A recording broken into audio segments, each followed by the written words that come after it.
আপনি কি কখনো ভেবেছেন কেন আমরা সবকিছু সহজে পেতে চাই? কেন আমরা পরিশ্রম না করেই সফল হতে চাই?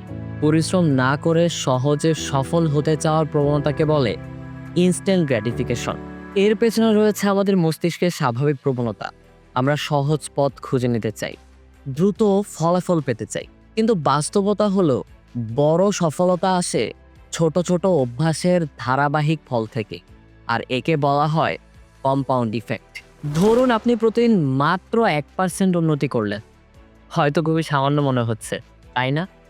কিন্তু 1 বছর পর আপনি আগের চেয়ে আরো 37 গুণ দক্ষ হয়ে উঠবে। কারণ ছোট ছোট পরিবর্তন সময়ের সঙ্গে বিশাল পার্থক্য তৈরি করে।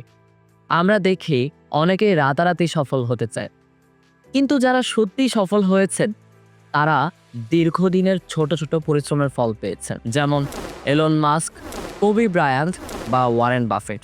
তারা সবাই কম্পাউন্ড এফেক্ট ব্যবহার করে সাফল্য অর্জন করেছেন। তাই প্রশ্ন হচ্ছে, আপনি কি প্রতিদিন 1% ভালো করার চ্যালেঞ্জ নিতে রাজি আছেন? কমেন্টে জানান আজ কি ছোট পদক্ষেপ নিচ্ছেন আপনার উন্নতির জন্য।